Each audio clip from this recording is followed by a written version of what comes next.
নমস্কার বন্ধুরা, আমি সঙ্গীতা রাজ। আমি এসে গেছি আরও নতুন দুটি বৌদিক কাহিনী নিয়ে, যা শুনে আপনার গায়েও কাঁটা দিয়ে উঠবে। তো চলো শুরু করা যাক। আজকে প্রথম ঘটনাটি পাঠিয়েছেন পারমিতা মালিক। ঘটনাটি বেশ অদ্ভুত। তিনি ঠিক যেমনভাবে লিখে পাঠিয়েছেন তেমনভাবেই পড়ে শোনালাম। মায়া টানে। আমার গ্রামের পুরনো বাড়ির ঘটনা। ওই বাড়িটি আমার ফাঁকাই পড়ে থাকে। বহু বছর আগে ওখানে প্রচুর লোকের সমাগম ছিল। আমার দাদু, ঠাকুমা, 4 পিসি, কাকা, জ্যাঠা সবাই ছিলেন। আজ তারা কেউ আছেন, কেউ কেউ নেই, আর কেউ বিদেশে আছেন। তবে বছরে 2-3 বার নিয়ম করে আমরা ওই বাড়িতে যাই। আমাদের পুরানো আমলের বাড়িতে বেডরুম থেকে পায়খানা বাথরুম এই প্রায় 2 বাড়ির মতন অতটা জায়গা পড়ে। মাঝে 3টি আম গাছ, 2টো নিম গাছ আর একটা কাঁঠাল গাছ। বাথরুমের পেছনে বিশাল বাঁশের ঝাড়। আমরা একদিন ঘরে বসে সবাই গল্প করছি। আমার 3 বছরের ছোট মেয়ে তখন অন্ধকারের দিকে হাসতে হাসতে এগিয়ে যাচ্ছে। আমি জিজ্ঞেস করলাম, টয়লেটে যাবে? ও হ্যাঁ বলতেই আমি ওকে নিয়ে ওই অন্ধকারের মধ্যে দিয়ে গেলাম। সত্যি বলতে কি, আমারও তখন বেশ গা ছমছম করছিল। একই শীতের রাত, তার উপর ওদিকে একটু সন্ধে নামলেই সকলে ঘুমিয়ে পড়ে। চারিদিকে তাল গাছ বড় বড়। রাত 8টা হবে। বাথরুমে যেতে যেতে মেয়ে তার পাশে তাকিয়ে কার সাথে যেন হেসে কথা বলতে বলতে যাচ্ছে। ভাবলাম বাচ্চারা নিজের মনে কত কি করে। তখন অনেক ছড়াই শিখেছিল, সেগুলি যেই শুনতে চাইতো তাকেই শোনাতো। বাথরুম থেকে ঘুরে আমরা ঘরে এসে পুরানো অ্যালবাম দেখতে বসি। হঠাৎ আমার মেয়ে আমার দাদু ঠাকুমার ছবি দেখে বলে, মা, এদের ঘরে ডাকু না, বাইরে কেন দাঁড়িয়ে আছে? আমি বললাম, তুমি কখন দেখলে এনাদের? তখন আমার মেয়ের থেকে যা শুনলাম, ওরাই তো আমায় ছড়া শোনাতে বললো, গল্প করলো। আমি সেদিন আর বাইরের দিকে ঘুরেও তাকাইনি। 20 বছর আগে মারা যাওয়া মানুষগুলো আবার কিভাবে আমার ছোট মেয়ের কাছে আসতে পারে? অবশ্য সেই ঘটনা সেই একবারই হয়েছিল। তারপরে আমার মেয়ে তাদের আর কোনোদিনই দেখেনি।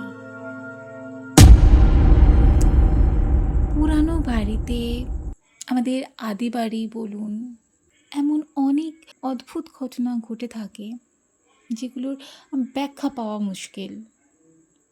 হয়তো সেখানে তাদের আত্মা আটকে ছিল, বা হয়তো তেনারা তাদের সেই শেষ দেখাই দেখতে এসেছিলেন। কি জানি, যদি আপনাদের সাথে ঘটে থাকে এমন কোনো ঘটনা বা শোনা কোনো এমন ঘটনা থাকে, লিখে পাঠাতে পারেন স্ক্রিনে আসা এই ইমেল অ্যাড্রেসে বা আমার ফেসবুক পেজে। তো চলুন আজকের দ্বিতীয় ঘটনায়। আমরা অনেক সময় অনেক রকমেরই মজা করি, যেটা অনেক সময় আমাদের মজা দেয়, আবার অনেক সময় ভয় পেয়ে যাই। তো এমনই একটি লিফট প্র্যাঙ্ক নিয়ে গল্পটি পাঠিয়েছেন শিবাঙ্গন। তিনি আগেও আমাদের একটি গল্প উপহার দিয়েছিলেন 21 নম্বর পর্বে। রনিত সবাইকেই তাদের দায়িত্ব বুঝিয়ে দিয়েছে। ক্যামেরায় থাকবে প্রতুল, ওর জামার বোতামে একটা হাইডিং ক্যামেরা লাগানো আছে। আর তাছাড়া লিফটের একদম উপরের কোণায় ও আরেকটা ক্যামেরা সেট করে রাখবে অন্য একটা অ্যাঙ্গেল থেকে পুরো ভিউটা পাওয়ার জন্য। পুরো চিত্রনাট্যটার কনসেপ্টটা দিয়েছে সৌম্যদা, তাই ওরা সকলে মিলে অনুরোধ করাতে সৌম্যদাই লিড রোলটা করবেন। কারণ সৌম্যদার থেকে ভালো এই অভিনয়টা আর কেউই ফুটিয়ে তুলতে পারবে না। আর লিফটের মধ্যে অন্যান্য ভূমিকায় অভিনয় করবে পায়েল, রিমঝিম আর গৌরহরি। নির্দেশনায় থাকবে রনিত। তবে সব থেকে চ্যালেঞ্জিং রোলটা কিন্তু গৌরহরিকেই করতে হবে। তবে গৌরহরি এই কাজটা করতে চাইছিল না, কিন্তু ওরা সকলেই প্রায় নিশ্চিত যে এই রোলটা গৌরহরিকেই করতে হবে। ওর ভিতরে এখনও একটা বোকা বোকা গ্রামের ছেলের ছাপ আছে। এই রোলটা ওকে ছাড়া কাউকেই মানাবে না। সৌম্যদার থেকে পুরো ব্যাপারটা বুঝে নিয়ে রনিত সবাইকে বুঝিয়ে দেয় কাকে কী করতে হবে।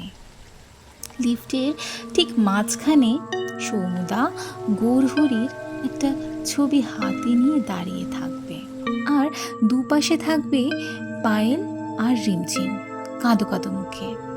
ব্যাপারটা পরিষ্কার, গৌরহরি গত হয়েছে আর ওর শ্রাদ্ধের কাজ মিটিয়ে ওনারা ফিরছেন। এর পরেই থাকবে আসল চমক। লিফটের একেবারে উল্টো দিকের কোণায় দাঁড়িয়ে থাকবে গৌরহরি, নিথর পাথরের মতো। যারা লিফটে ঢুকবে তাদের মনের অবস্থাটা ভেবে একজোট হেসে নেয় সৌম্য, রনিত, পায়েল আর রিমঝিমরা। ঠিক হয় লাঞ্চ টাইমে মোটামুটি 7 তলা অবধি দুবার ওঠানামা করলেই অন্তত 10 থেকে 15টা মুরগি তো জোগাড় হয়েই যাবে। আর তাতে এডিট করে বাদটা দিয়ে রিলস ভিডিও বানাতে ওদের অসুবিধা হবে না। অবশেষে ঠিক সময় মতন নিজেদের পজিশন নিয়ে নেয় ওরা। লিফটম্যানকে আগেই ম্যানেজ করা আছে, সে সৌম্যদার নির্দেশ মতোই লিফট চালাবে। আর ওদের পরিকল্পনা মাফিক মুরগি আসতে দেরিও হয় না, বিশেষ করে কলেজ পড়ুয়া কম বয়সী মেয়েরা।